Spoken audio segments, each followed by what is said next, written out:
राधे राधे। जय श्री कृष्ण। आप सभी दर्शकों का आपके अपने चैनल धार्मिक कथा और कहानियों में मैं आप सबका हार्दिक स्वागत करती हूँ।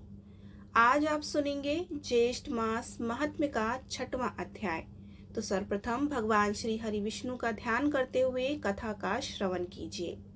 आज के इस अध्याय में हम रंभा व्रत के वर्णन की शेष विधि जानेंगे। देवी पार्वती भगवान शंकर से कहने लगी कि हे प्रभु, इस व्रत का पूर्ण फल क्या है और किसने पहले इस व्रत को किया था? कृपया पूर्वक आप हमें यह सब बताइए। तब शिव जी ने पार्वती जी से कहा कि हे पार्वती, त्रेता युग के पूर्ण होने पर किसी जगह दुर्ज नाम का एक ब्राह्मण रहता था। वह ब्राह्मण दुर्ज जटी ब्राह्मणों के कुल में पूजित, धनी और अनेक बंधुओं से युक्त था, परंतु संतानहीन होने से दुखी होकर महान नियम में स्थित होकर अनेक व्रत तथा दानों को वह किया करता था। इस व्रत आदि करते हुए बहुत समय के पश्चात उस दुर्ज ब्राह्मण के घर में एक मनोहर कन्या उत्पन्न हुई। समय अनुसार वह कन्या अब बड़ी हो गई और उसके बड़े होने पर विवाह योग कन्या को देखकर वह दुर्ज ब्राह्मण अपनी पत्नी के साथ विचार करने लगा कि हमारी इस सुंदर कन्या को हम किसको दें। हमारी इस कन्या के समान हमें कोई वर दिखाई नहीं देता। इस प्रकार से अपनी स्त्री के साथ विचार करके वर देखने के लिए वह ब्राह्मण एक ग्राम से दूसरे ग्राम तथा बहुत से नगरों में जाने के पश्चात राजाओं के मंडल में गया। एक क्षेत्रों में जाकर जब उस दुष्ट ब्राह्मण को अपनी श्रेष्ठ कन्या के योग्य वर नहीं मिला, तब शुद्ध आत्मा ऋषियों के तपोवन में उसने प्रवेश किया। वहां पर उस दुर्ज ब्राह्मण ने कौशिक ऋषि के आश्रम में एक श्रेष्ठ ब्राह्मण को देखा। उस ब्राह्मण का नाम शिव शर्मा था और उसके माता पिता नहीं थे। उसका दूसरा प्रसिद्ध नाम रूप राशि था। समस्त भूमंडल में उसके जैसा रूपवान और कोई नहीं था। इसी कारण से ऋषियों ने उसका नाम रूप राशि रख दिया। दुर्ज ब्राह्मण ने उन ऋषियों के पास जाकर अपना आशय उन ऋषियों से प्रकट किया। तब ऋषियों के द्वारा विवाह प्रस्ताव का अनुमोदन करने पर शिव शर्मा को साथ में लेकर हर्ष से प्रफुल्लित होकर वह दुर्ज ब्राह्मण अपने नगर को आया और फिर समस्त बंधुजनों को एकत्रित करके अपनी कन्या का विवाह उस शिव शर्मा के साथ कर दिया। अपनी बेटी और जमाता को रहने के लिए अपने ही पास एक घर दे दिया। गोधन और अनेक प्रकार के भेंट दिए। उनको और दूसरे ब्राह्मणों को भी बहुत सी दक्षिणा दी। अब वह ब्राह्मण दुर्ज अपनी जमाता शिव शर्मा के साथ सुशीला और गुणवती के साथ प्रपंच जनित अपूर्व सुख को आनंद करने लगा। तदंतर बहुत अधिक समय व्यतीत होने के पश्चात काल से प्रेरित होकर दुर्ज ब्राह्मण का वह जमाई शिव शर्मा समधा के निमित्त वन में गया। उस वन में एक वृक्ष की छाया में जाकर वह सो गया। उसी समय शिव शर्मा को एक अजगर आकर निकल गया और किसी ने भी इस कार्य को होते हुए नहीं देखा। सूर्यदेव भी अब अस्त हो चुके थे। सूर्यास्त होने के पश्चात उसके सास ससुर और उसकी स्त्री ने सेवकों के साथ में लेकर मशाल जलाकर उसे ढूंढने के लिए वन के समस्त स्थानों को देखा। उस रात्रि सारी रात्रि खोज होती रही और उसकी तथा सूर्य उदय होने पर भी जब शिव शर्मा नहीं मिला तो वे सभी निराश और दुखी होकर अब अपने घर को चले आए। शिव शर्मा की पतिव्रता पत्नी गुणवती अपने पिता के घर में शोकाकुल होकर रहने लगी और नित्य देवता के पूजन में अब वह रत रहती थी। इसी दिन देवयोग से वहां पर नारद जी आ गए। गुणवती के विधिवत नारद जी का पूजन किया और बारंबार उनको प्रणाम करने लगी। इससे प्रसन्न आत्मा नारद जी ने गुणवती को व्रत का उपदेश दिया। नारद जी ने गुणवती से कहने लगे कि हे भद्रे, तुम ज्येष्ठ मास में पवित्र रंभा व्रत को करो, विधि विधान और रंभा स्वरूप देव का पूजन करो। हे भद्रे, सच्चे मन से जीवन पर्यंत इस व्रत को तुम करो। तब नारद जी ने उससे कहने लगे कि हे ब्राह्मणी, तुम इस व्रत के प्रभाव से विष्णु भगवान के प्रति के रूप में पाकर स्थायी पद को प्राप्त करोगी। इस प्रकार नारद जी के उपदेश देने से वनवासी उस गुणवती ने कंद वन लगाया। नारद जी के कथन के अनुसार समस्त कर्म को उसने किया और इस प्रकार बहुत समय बीत जाने पर वृद्धावस्था को प्राप्त हो गई।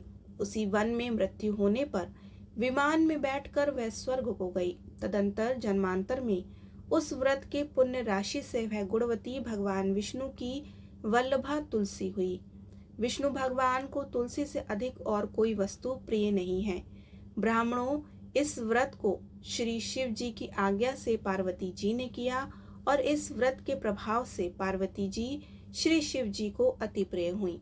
श्री स्कंद जी इस ज्येष्ठ मास की महात्म को सुनकर प्रसन्न होकर ब्रह्म ऋषियों ने पुष्पों की माला तथा विभूषण से श्री स्कंद जी का पूजन किया, जो कि पार्वती जी के आनंद कंद और 6 मुखों को धारण करने वाले हैं। इस प्रकार श्री ज्येष्ठ महात्म्य रंभा व्रत महात्म्य वर्णन 6वां अध्याय संपूर्ण हुआ।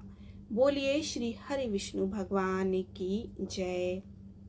आइए अब हम आपको श्री अयोध्या महात्म्य का श्रवण कराते हैं। ज्येष्ठ मास में भगवान विष्णु की कथाओं के अतिरिक्त श्री रामचरितमानस और हनुमान जी की कथाओं को सुनना अनंत फलों को देने वाला है। गोरख तीर्थ से पश्चिम दिशा में रतिकुंड नामक प्रसिद्ध तीर्थ है, जो कि सभी पापों को हरने वाला है। उससे पश्चिम कुष्मा युद्ध कुंड है, जो कि समस्त मनोरथ की सिद्धि के लिए प्रसिद्ध है। जो पति पत्नी इन दोनों कुंडों में स्नान करते हैं वे रति और कामदेव के समान सुंदर होते हैं। कुष्मा युद्ध कुंड से पश्चिम दिशा में मंत्र तीर्थ है। उसमें स्नान करके जो भगवान मंत्र का दर्शन करता है वह परम गति को पाता है। उसके उत्तर कुमुद और कमलों से सुशोभित एक सुंदर सरोवर है, जिसमें किए हुए स्नान और दान अनेक प्रकार के फलों को देने वाले हैं। चैत्र शुक्ल चतुर्दशी को वहां की वार्षिक यात्रा उत्तम मानी गई है।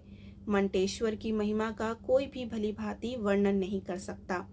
सुगंधित पुष्प, धूप, चंदन आदि उपचारों से उनका पूजन करना चाहिए। वे संपूर्ण कामनाओं और प्रयोजनों को सिद्ध करने वाले हैं। उनके पूजन से मुक्ति हो जाती है। वहीं पूर्व दिशा में महारत्न नामक तीर्थ है, जो कि इन सब तीर्थों में उत्तम है। उसमें स्नान, दान और ब्राह्मण पूजन करने से समस्त कामनाओं की सिद्धि होती है। भादो कृष्ण चतुर्दशी को वहां की वार्षिक यात्रा होती है और उससे नृत्य कोण में दर्भ सरोवर है, जहां स्नान करने से मनुष्य स्वर्गलोक को प्राप्त करता है। रत्न और दूरभर दोनों ही तीर्थों में भक्ति भाव से स्नान करके नीलकंठ महादेव जी का गंध पुष्प आदि के द्वारा भली भांति पूजन करना चाहिए। पार्वती के सहित भगवान शिव का ध्यान करके मनुष्य सब कामनाओं को शीघ्र ही पाकर सदैव शिवलोक में निवास करता है। भादव कृष्ण चतुर्दशी को जो मनुष्य श्रद्धा सहित विधि पूर्वक शिव जी की पूजा और ब्राह्मण पूजा विशेष रूप से करता है, वह शिवलोक में निवास करता है। भगवान विष्णु और शिव उसके ऊपर बहुत प्रसन्न होते हैं, जिनके स्मरण मात्र से मनुष्य सभी पापों से मुक्त हो जाता है।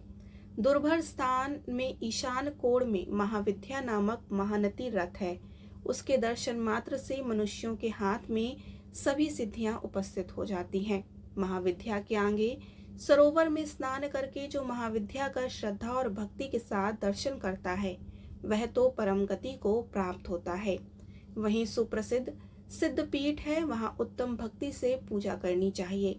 जो पवित्र मनुष्य वहां पर श्रद्धा से शिव, शक्ति, गणपति और भगवान विष्णु के मंत्रों को एकाग्र चित्त होकर जपता है, उसको सदा ही सिद्धि प्राप्त होती है। अश्विनी शुक्ल पक्ष के नवरात्र में वहां की यात्रा करके मनुष्य सभी पापों से मुक्त हो जाता है। उसके समीप ही क्षीरकुंड में दुख देवेश्वर नाम से प्रसिद्ध भगवान शिव विराजमान है। उस क्षीर संगम कुंड का सीता जी ने बड़ा ही सत्कार किया है, इसलिए सीता कुंड के नाम से भी उसको प्रसिद्धि हुई है। सीता कुंड में स्नान करके सीताराम, लक्ष्मण और दुग्धर नाथ का पूजन करके मनुष्य सभी मनोरथ को पा लेता है। ज्येष्ठ माह की चतुर्दशी को वहां की वार्षिक यात्रा संपन्न होती है। वहां पूर्व दिशा में सुग्रीव के द्वारा निर्मित एक उत्तम तीर्थ है, जो कि तपोनिधि तीर्थ के नाम से विख्यात है। उस तीर्थ में स्नान दान करके श्री रामचंद्र जी का यत्न पूर्वक पूजन करके मनुष्य संपूर्ण कामनाओं को प्राप्त कर लेता है। उससे पश्चिम हनुमंत कुंड है और हनुमंत कुंड के पश्चिम विभीषण कुंड है। उन दोनों में स्नान दान और श्री रामचंद्र जी का पूजन करने से मनुष्य सब कामनाओं को प्राप्त कर लेता है। एक समय विभीषण आदि ने मुनिवर वशिष्ठ जी से बड़े ही विनय पूर्वक पूछा और उन्होंने कहा कि हे वशिष्ठ मुनि, हे तपोधन, हे विद्वान पुरुष, अयोध्या का जो सर्वोत्तम महात्मा बतलाते हैं, आप उसका वर्णन कीजिए।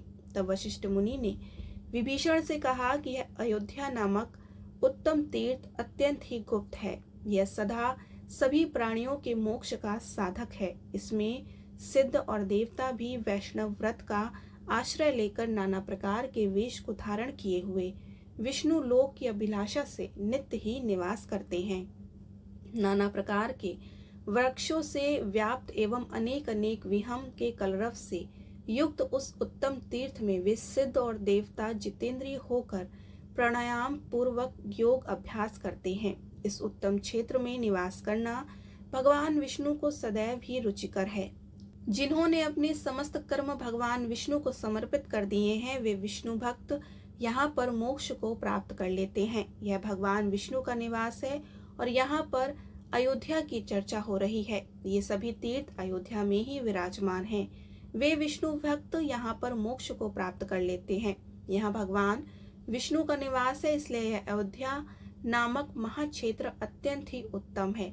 जो मोक्ष अन्यत्र दुर्लभ माना गया है, वही यहाँ पर सब सिद्धियों और महर्षि को प्राप्त होता है।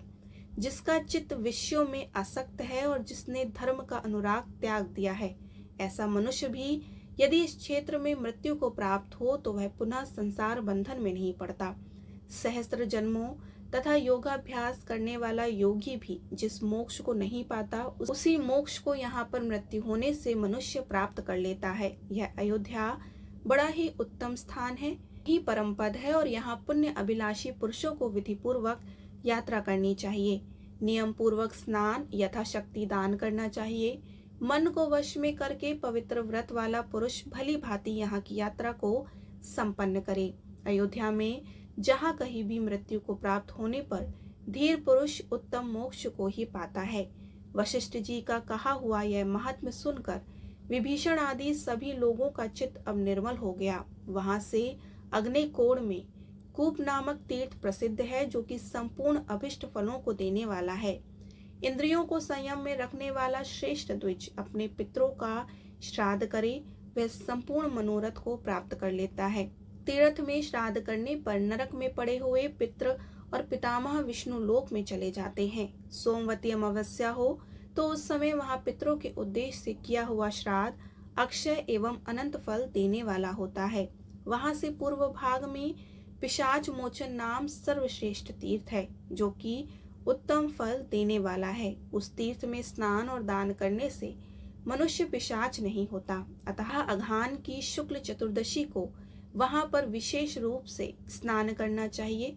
पिशाच मोचन के पास ही पूर्व भाग में मानस नामक तीर्थ है। वहां स्नान और दान करने से मनुष्य सब कामनाओं को प्राप्त कर लेता है। मन, वाणी और शरीर में जो कुछ भी पाप होता है, वह सब मानस तीर्थ में स्नान करने से नष्ट हो जाता है। उस तीर्थ से दक्षिण दिशा में तमसा नामक नदी है। उस नदी में किया हुआ स्नान और दान सब पापों को हरने वाला है। तमसा नदी के सुंदर तट पर पवित्र आत्मा मुनियों के अनेक स्थान हैं और मांडव मुनि का भी पाप नाशक आश्रम है। जहाँ की उत्तम तरंगों वाली तम नदी प्रकट हुई, वह वन अत्यंत ही पवित्र है और उस वन के दर्शन से मनुष्यों के सब पापों का नाश हो जाता है। वह तीर्थ अब और से मनोहर है। वहाँ मांडव मुनि ने बड़ी भारी तपस्या की और उस तपस्या के प्रभाव से वह तीर्थ परम पावन हुआ। वहां पर पहले गौतम ऋषि का पवित्र आश्रम था। च्यवन और पराशर मुनि का भी पूर्व काल में वहां पर स्थान रहा है। इसमें किए हुए स्नान, दान और श्रद्धा से संपूर्ण मनोरथ की सिद्धि होती है। मार्गशीर्ष शुक्ल पक्ष की पूर्णमासी को वहां का स्नान मनुष्यों के लिए विशेष फल की प्राप्ति कराने वाला है। उसके उत्तर भाग में सुंदर भरत कुंड है, जिसमें स्नान करके मनुष्य सब पापों से छूट जाता है। पूर्व काल में रघुकुल में उत्पन्न भरत जी वहीं नंदी ग्राम में निवास किया करते थे। श्री रामचंद्र जी के वनवास के पश्चात निर्मल अंतकरण वाले भरत जी अपने इंद्रियों को संयम में रखकर श्री रामचंद्र जी का हृदय में ध्यान करते और वहीं पर रहकर प्रजा का पालन करते थे। उस कुंड में स्नान करने से बड़ा भारी पुण्य होता है। उससे पश्चिम भाग में अति उत्तम जटा कुंड है, जहाँ वन से लौटने पर श्री राम आदि ने अपनी जटाएं कटवाई थीं। उनकी जटा छोड़ने से ही उसका नाम जटा कुंड हो गया। वह कुंड सभी तीर्थों में उत्तम तीर्थ है और वहां स्नान और दान करने से मनुष्य सभी कामनाओं को प्राप्त कर लेता है। पूर्व कुंडों में श्री भरत जी का पूजन करना चाहिए और जटा कुंड में सीताराम और लक्ष्मण जी का पूजन करना चाहिए। चैत्र कृष्ण चतुर्दशी को वहां की वार्षिक यात्रा होती है। इस प्रकार वहां पूजन करके पुण्य आत्मा मनुष्य विष्णु लोक में निवास करता है। इसके उत्तर में वीरमत गजेंद्र का शुभ सूचक स्थान है। उनके सामने जो सरोवर है उसमें स्नान करके जो निश्चित रूप से वहां निवास करता है वह पूर्ण सिद्धि को पाता है। अयोध्या की रक्षा करने वाले वीरमत गजेंद्र समस्त कामनाओं की सिद्धि करने वाले हैं। इसके पश्चिम भाग में परम पुरुषार्थी वीर पंडार का स्थान है। सरयू के जल में स्नान करके वीर पंडार की पूजा करें। वे पापियों को मोहने वाले और पुण्य आत्माओं को सदा ही सद्बुद्धि प्रदान करने वाले हैं। पंडारक के पश्चिम भाग में विघ्नेश्वर अर्थात गणेश जी की पूजा करें। उनके दर्शन करने से मनुष्यों को लेश मात्र भी विघ्न का सामना नहीं करना पड़ता। विघ्नेश से ईशान कोण में श्री राम जन्म स्थान है। इसे जन्म स्थान कहते हैं और यह मोक्ष आदि फलों की सिद्धि प्रदान करने वाला है। विघ्नेश से पूर्व, वशिष्ठ से उत्तर तथा लोमस से पश्चिम भाग में जन्म स्थान तीर्थ माना गया है। उस तीर्थ का दर्शन करने से मनुष्य गर्भवास पर विजय पा लेता है। रामनवमी के दिन व्रत करने वाला मनुष्य स्नान और दान के प्रभाव से जन्म मृत्यु के बंधन से छूट जाता है।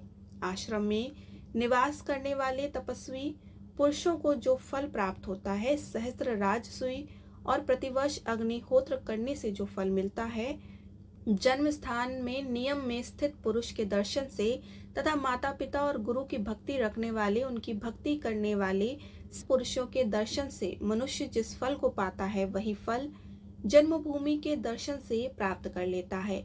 सरयू का दर्शन करके भी मनुष्य उस फल को पा लेता है।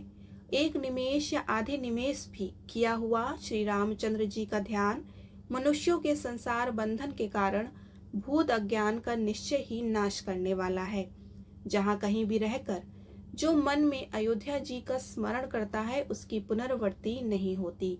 सरयू नदी सदा ही मोक्ष को देने वाली है और यह जल रूप में साक्षात परम ब्रह्म है। यहाँ कर्म का भोग नहीं करना पड़ता।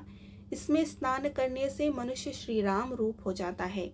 पशु पक्षी मृग तथा अन्य जो पाप योनि प्राणी हैं वे सभी मुक्त होकर स्वर्ग लोक को जाते हैं।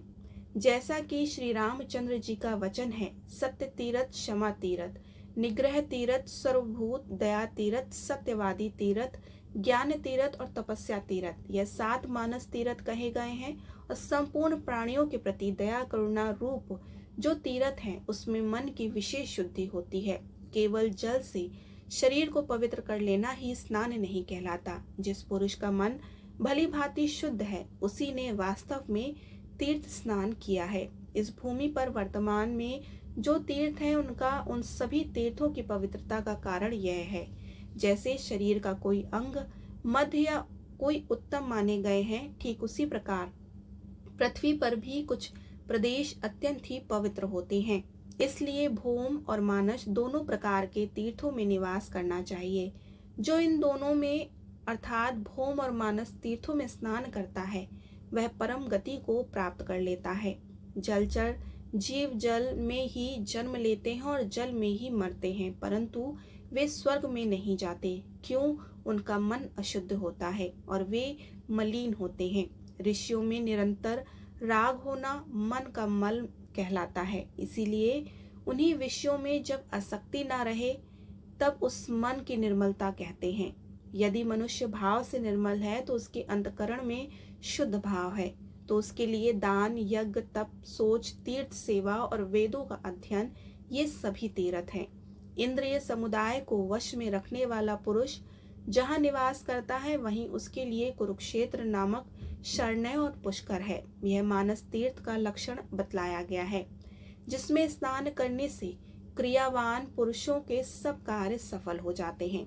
बुद्धिमान मनुष्य प्रातः काल उठकर संगम में स्नान करे, फिर भगवान विष्णु हरि का दर्शन करके ब्रह्मकुंड में स्नान करे। तत्पश्चात चक्र तीर्थ में स्नान करके मनुष्य भगवान चक्र हरि का दर्शन करे। उसके बाद धर्म हरि का दर्शन करके वह सब पापों से मुक्त हो जाता है। प्रत्येक एकादशी को यह यात्रा शुभ कारक होती है। बुद्धिमान पुरुष प्रातः काल उठकर स्वर्ग द्वार के जल में गोता लगाएं, फिर नित्य कर्म करके अयोध्यापुरी का दर्शन करे। तत्पश्चात पुनः सरयू का दर्शन करके वीरमत गजेंद्रवंदी देवी शीतला देवी टुक भैरव का दर्शन करे। उनके आगे सरोवर में स्नान करके महाविद्या का दर्शन करे। तत्पश्चात पिंडारे अष्टमी और चतुर्दशी को यह यात्रा फल स्वरूप और पूर्व देवताओं के साथ साथ समस्त कामनाओं की सिद्धि के लिए विघ्नेश का भी दर्शन करे। विघ्नेश गणेश जी को कहा जा रहा है। काल उठकर बुद्धिमान पुरुष ब्रह्मकुंड के जल में स्नान करे, फिर विष्णु और विष्णु हरि का दर्शन करके मनुष्य के मन, वाणी और शरीर की शुद्धि होती है। उसके बाद मंत्र ऐश्वर्य का दर्शन करे। तत्पश्चात सभी कामनाओं की सिद्धि के लिए अयोध्या का दर्शन करके जितेंद्रिय पुरुष स्वर्ग द्वार में वस्त्र के सहित स्नान करे। उससे मनुष्य अनेक जन्मों से उपार्जित नाना प्रकार के पाप नष्ट हो जाते हैं। इसलिए वस्त्र के सहित स्नान अवश्य करें। यह यात्रा सब पापों का नाश करने वाली बतलाई गई है। जो प्रतिदिन इस प्रकार शुभ फल देने वाली यात्रा करता है, उसके 100 कोटि कल्पों में भी पुनर्वृत्ति नहीं होती। अयोध्यापुरी सर्वोत्तम स्थान है और यह भगवान विष्णु के चक्र पर प्रतिष्ठित है। इतनी कथा सुनाकर सूत जी मुनियों से आगे कहते हैं कि जो मनुष्य पवित्र चित्त होकर अयोध्या जी के इस अनुपम महात्म्य का पाठ करता है अथवा इसकी श्रद्धा पूर्वक इस महात्म्य को सुनता है, तो वह परम गति को प्राप्त होता है। अतः मनुष्य को सदा यत्न पूर्वक इसका श्रवण करना चाहिए। ब्राह्मणों तथा भगवान विष्णु की पूजा करनी चाहिए और अपनी शक्ति के अनुसार ब्राह्मण के लिए स्वर्ण आदि दान देना चाहिए। पुत्र की इच्छा रखने वाला पुरुष इस महात्म्य को सुनकर पुत्र को पाता है। धर्मार्थ को धर्म की प्राप्ति होती है और जो श्रेष्ठ मनुष्य अति विस्तृत विधान के साथ ही वर्णन इस धर्म युक्त आदि क्षेत्र के उत्तम महात्म्य का भक्ति पूर्वक श्रवण करता है, वह विष्णु लोक को प्राप्त होता है। कथा का समापन हम यही करते हैं और इसके आगे की कथा हम आपको अगले वीडियो में सुनाएंगे। वीडियोस कैसी लगती हों हमें जरूर बताएं। ज्येष्ठ मास महात्म्य की पूरी कथाएं सुनने के लिए हमें जरूर सब्सक्राइब करें। राधे राधे।